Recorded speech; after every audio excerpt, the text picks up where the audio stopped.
नमस्कार, मैं शिवम कुशवाहा। टारगेट 2.0 में आपका बेहद स्वागत है मित्रों। टेट, सुपर टेट, लेखपाल और अन्य महत्वपूर्ण एग्जाम से संबंधित हिंदी की बहुत ही महत्वपूर्ण कक्षाएं प्रारंभ होने वाली हैं। आज हम लोग चर्चा करेंगे हिंदी वर्णमाला के बारे में। थोड़ा सा हम आपको रिकॉल करा दें मित्रों, पिछले वीडियो में हमने देखा था कि वर्ण और अक्षर में क्या अंतर होते हैं। बहुत अच्छे तरीके से समझाया था हमने। आप पूरी व्याकरण पढ़ जाते हैं लेकिन आपको ये नहीं पता चल पाता है कि वर्ण और अक्षर में क्या अंतर होते हैं। तो हमने उस वीडियो में बहुत अच्छे तरीके से समझाने का प्रयास किया है। अगर आपने वो वीडियो नहीं देखी है तो प्लेलिस्ट में जाकर आप उसे देख सकते हैं। डिस्क्रिप्शन में हमने उस वीडियो का लिंक भी प्रोवाइड कर दिया है। तो आइए दोस्तों, शुरू करते हैं।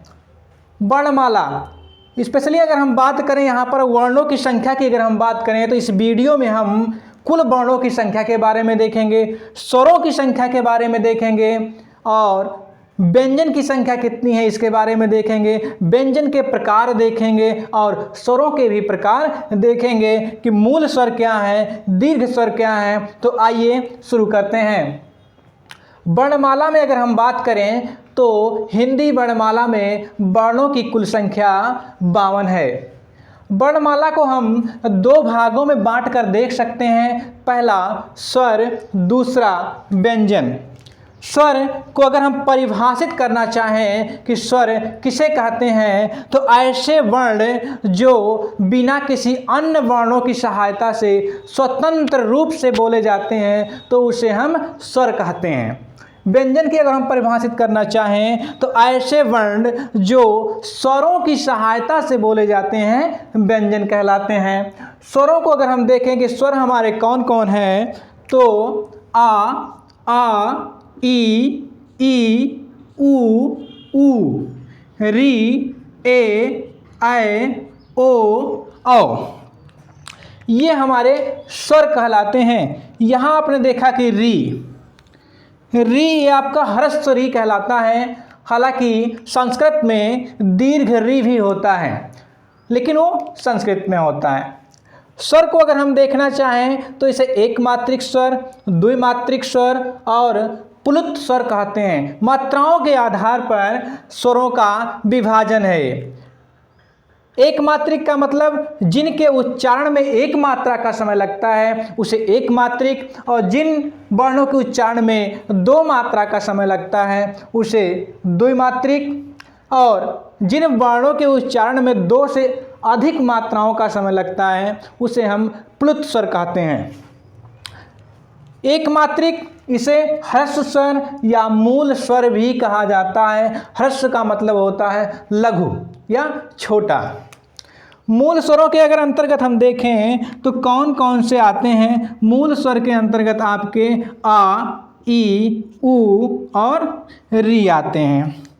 दीर्घ स्वर की अगर हम बात करें तो दीर्घ मूल स्वर की अगर हम बात करें तो दीर्घ मूल स्वर के अंतर्गत आपके इन्हीं मूल स्वरों का जो दीर्घ रूप है वही दीर्घ मूल स्वर कहलाता है।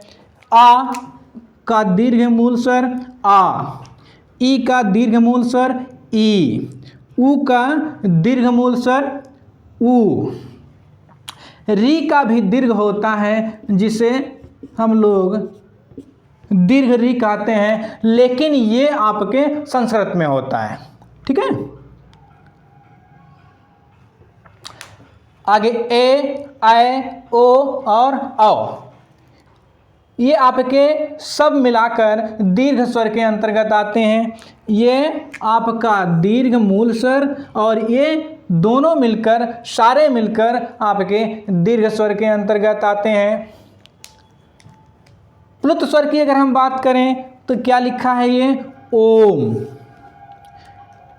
इसको पढ़ते समय सांस को थोड़ा सा खींचना पड़ता है। कैसे? ओम, है ना।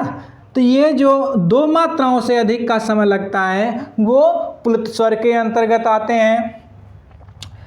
आइए हम अयोगवाह के बारे में थोड़ी सी चर्चा कर लेते हैं कि अयोगवाह क्या है। अभी आपने देखा कि स्वरों में आ से लेकर औ तक हैं, बाकी आगे जो अंक और आहा हैं, अंक का मतलब अनुस्वार और आहा का मतलब विसर्ग। कहने का मतलब अनुस्वार और जो विसर्ग हैं वो आपके अयोगवाह के अंतर्गत आते हैं। इन दोनों वर्णों को अयोगवाह कहा जाता है। अगर हम संस्कृत का कॉन्सेप्ट देखें तो चंद्रबिंदु और चंद्री ये आपके अयोगवाह के अंतर्गत आते हैं। आइए अगर हम वर्णों की संख्या की बात करें तो मूल स्वरों में वर्णों की संख्या 4 है और दीर्घ स्वरों की संख्या 7 है। अयोगवाह आपके 2 हैं। आइए हम व्यंजन की बात कर लेते हैं। व्यंजन अगर देखना चाहें आप तो स्पर्शी व्यंजन, अंतस्थ व्यंजन और ऊष्म व्यंजन और संयुक्त व्यंजन के रूप में देख सकते हैं। तो आइए मित्रों हम चर्चा करते हैं स्पर्शी व्यंजन की। स्पर्शी व्यंजन क्या होते हैं? स्पर्शी व्यंजन ऐसे व्यंजन जिन वर्णों के उच्चारण में जो हमारी प्राणवायु है जिह्वा वो मुख के किसी न किसी भाग को स्पर्श करती है, इसीलिए इसे स्पर्शी व्यंजन कहा जाता है। इसको डिटेल में हम देखेंगे इसके स्पेशल वीडियो में। स्पर्शी व्यंजन मुख के किन किन भागों को स्पर्श करती हैं, जैसे कंठ हो गया, तालु, जिह्वा, दंत, मूर्धन और ओष्ठ, तो उसको हम एक अलग स्पेशल वीडियो में चर्चा करेंगे। इसे स्पर्शी व्यंजन कहा जाता है। क वर्ग से लेकर पा वर्ग तक के जो व्यंजन हैं उन्हें स्पर्शी व्यंजन कहा जाता है और हर वर्ग में 5-5 वर्ण हैं। कहने का मतलब स्पर्शी व्यंजनों की संख्या कितनी हो गई? 5 हो गई। इसे वर्गीय व्यंजन भी कहा जाता है। क्यों कहा जाता है वर्गीय व्यंजन? क्योंकि ये वर्गों में विभाजित हैं, इसीलिए इसे वर्गीय व्यंजन भी कहा जाता है। इन्हीं वर्गीय व्यंजनों में 2 वर्ण आपके ऐसे आते हैं जिन्हें हम ड और ढ पढ़ते हैं। ड और ढ के नीचे बिंदी लग जाती है, इसे पढ़ते हैं ड और ढ़। कहने का मतलब ड और ढ का इसे हम बिगड़ा हुआ रूप कह सकते हैं। ड और ढ का जो बिगड़ा हुआ रूप है इसी को हम, इन्हीं दोनों वर्णों को हम उत्क्षिप्त व्यंजन या द्विगुण व्यंजन के नाम से भी जानते हैं। आइए मित्रों हम अंतस्थ व्यंजन की बात करते हैं। अंतस्थ व्यंजन क्यों कहते हैं इसे? ऐसा इसीलिए कि इन वर्णों के उच्चारण में जो हमारी प्राणवायु है जिह्वा ये मुख के किसी भी भाग को पूर्ण रूप से स्पर्श नहीं करती। स्पर्श करती है लेकिन पूर्ण रूप से स्पर्श नहीं करती है, इसीलिए इसे अंतस्थ व्यंजन कहा जाता है। अंतस्थ व्यंजन के अंतर्गत आपके या, वा, रा और ला आते हैं। इसी अंतस्थ व्यंजनों में जो या और वा है इसे अर्ध स्वर भी कहा जाता है। हालांकि अगर संस्कृत की बात करें हम तो या, वा, रा, ला ये चारों आपके अर्ध स्वर कहे जाते हैं, लेकिन अगर स्पेसिफिक हिंदी की बात करें तो हिंदी में या और वा आपके अर्ध स्वर कहे जाते हैं।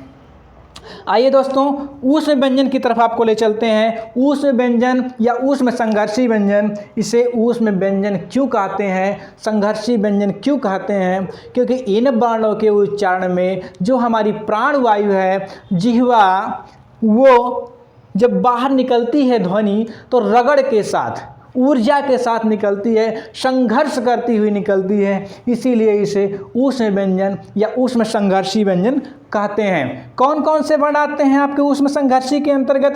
श, श, श, ह, ये 4 वर्ण आपके ऊष्म संघर्षी व्यंजन या ऊष्म व्यंजन कहे जाते हैं। संयुक्त व्यंजन की हम बात करें कि संयुक्त व्यंजन इसे क्यों कहते हैं? क्योंकि ये 2 व्यंजनों के योग से मिलकर बना होता है। संयुक्त व्यंजन कौन कौन है?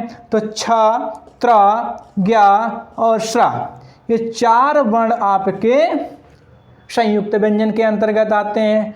आइए देख लेते हैं कि संयुक्त व्यंजन किन किन वर्णों के योग से बने हुए हैं। तो छ आपका क प्लस षष्ठी स, क के नीचे हलंत लगाए, इसका मतलब इसे आधा पढ़ते हैं, क प्लस षष्ठी स। त्र आपका त प्लस रा के योग से बना है, ता में हलंत लगा हुआ है। ज्ञ आपका जौ प्लस या से बना है, जौ के नीचे हलंत। श्र आपका श और रा के योग से बना है, श के नीचे हलंत। अभी आपने यहाँ पर देखा दीर्घ स्वरों में ए, ऐ, ओ और ऐ, इन स्वरों को संयुक्त स्वर भी कहा जाता है। क्या कहा जाता है मित्रों? संयुक्त स्वर कहा जाता है। संयुक्त स्वर क्यों कहा जाता है? क्योंकि ये दो स्वरों के योग से मिलकर बने होते हैं। तो आइए देख लेते हैं कि संयुक्त स्वर किन किन के योग से बना हुआ है। तो ए आपका आ और ई से मिलकर बना हुआ है, ऐ आपका आ और ए से मिलकर बना हुआ है, ओ आपका आ और उ से मिलकर बना हुआ है, औ आपका आ और ओ से मिलकर बना हुआ है। तो इस प्रकार से पूरी वर्णमाला का कॉन्सेप्ट आपके सामने मौजूद है कि स्वर क्या है, व्यंजन क्या है, व्यंजन के प्रकार कौन कौन से हैं और स्वरों के प्रकार कौन कौन से हैं। तो आज के वीडियो में बस इतना ही। अगर आप स्क्रीनशॉट लेना चाहें तो ले सकते हैं।